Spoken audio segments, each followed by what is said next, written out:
ဒါလာပါရဲ့ညနေခင်းလေးမှာဘဲကြီးလေးဘွေကိုចောင်းသားလေးကဆုံးမနေပါအကြောင်းကတော့ဟိုတလောမှတည်သွားရဲ့ကောင်မလေးရဲ့ပန်းအိုးကိုတိုက်လဲသွားလို့ပဲဖြစ်ပါတယ်ဘဲကြီးလည်းចောင်းသားလေးကိုကြောက်လို့ထွက်ပြေးပြီးသွားရဲ့နောက်မှာတော့ငါနောက်နေ့မှအသေးလာတော့မှမို့လို့ပြန်တော့ဟုတ်ကဲ့ပါခူရိုဇာကီခွန်းចောင်းသားလေးရဲ့နာမည်ကခူရိုဇာကီအီဂျီကိုပြည့်ပြီးအသက်ဆက်ကနေရှိပါပြီသူမိသားစုကလည်းစေကန်တကူဖွင့်လာပါတယ်ပြီးတော့သူကတဲဝိညာဉ်တို့မြင်နိုင်တဲ့အစွမ်းလည်းရှိပါတယ်ပြန်ရောက်ပါပြီနောက်ကြရကွာဆိုပြီးတော့အဖေကန်တော်ခံလိုက်ရပါတော့တယ်နောက်ကြရတော့အဖေကဆူနေခဲ့ပေမဲ့ဝိညာဉ်တို့ကူညီရမို့လို့ပြောတဲ့အခါမှာပို့ပြီးတော့အထိုးခံလိုက်ရပါတော့တယ်မင်းစားစပွဲမှာတော့အီဂျီကိုရဲ့ညီမလေးနေရာကညသာသာနေကြပြီတစ်ဖက်မှာလည်းတားလိုက်မှလေးအီဂျီကအဖေကြီးမျက်ခေါကိုထိုးပေးလိုက်ပါတော့တယ်တကယ်ထိုးတယ်ကွာမေပေးလေး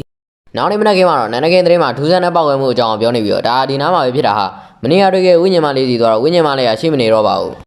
အဲအချိန်မှာပဲအော်တန်တစ်ခုကိုကြားလိုက်ရပြီးတော့အီဂျီကိုကလည်းအတန်ကြားရဘက်ကိုသွားကြည့်ဖို့လုပ်လိုက်ပါတယ်အဲကိုရောက်တဲ့ခါမှာတော့အကောင်ကြီးတို့ကဝိညာဉ်မလေးကိုနောက်ကိုလိုက်နေခဲ့ပါပြီပြီးတော့ဝိညာဉ်မလေးအသက်ခံရတော့မဲ့အချိန်မှာပဲမိန်းကလေးတယောက်ပေါ်လာပြီးအကောင်ကြီးကိုဓာတ်နဲ့ခုတ်တက်လိုက်ပါတယ်တက်ပြီးရနေသူကအဲ့နှစ်ယောက်ဒီတိုင်းလာခဲ့ပြီးထွက်သွားပါတော့တယ်လူတွေကတော့နောက်ထပ်ပောက်ကွဲမှုတစ်ခုလို့ပြောနေကြပါအဲ့ဒီလိုနဲ့ညာအချိန်ရောက်လို့အီဂျီကိုတယောက်အဲ့ရတိုင်းမှာလဲနေတော့မှနေကင်းတော့ဓာတ်သမားမလေးကသူ့အိမ်ခန်းထဲကိုရုပ်တည်ကြီးနဲ့ပြတင်းပေါက်ကနေပြီးတော့ဝင်လာခဲ့ပါတယ်ဟာလကူးထဲမှာဘသူကြီးလဲမင်းဘာလို့ချင်းလို့လဲကွာဒီနားမှာဘာလဲလာပြောနေရလဲကွာတို့ဟာဘာလဲငါ့အမြင်နေရလားအဲ့တော့နှစ်ယောက်လုံးနေခင်းအကြောင်းပြောနေကြပါတယ်မင်းကလေးကတော့အီဂျီကိုကသူ့အမြင်နေရမလို့ထူးဆန်းတဲ့ကောင်ပဲလို့ပြောပါတယ်အဲ့တော့မင်းကပါလေငါဝိညာဉ်ထိန်သိမ်းသူလေတပတ်မှာတော့ဝိညာဉ်မလေးကနောက်ထပ်ကောင်ကြီးတစ်ကောင်နဲ့ဖန်ဆီးမှုကနေပြီးတော့ပြေးနေရပါပြီအီဂျီကိုကတော့ဝိညာဉ်ထိန်သိမ်း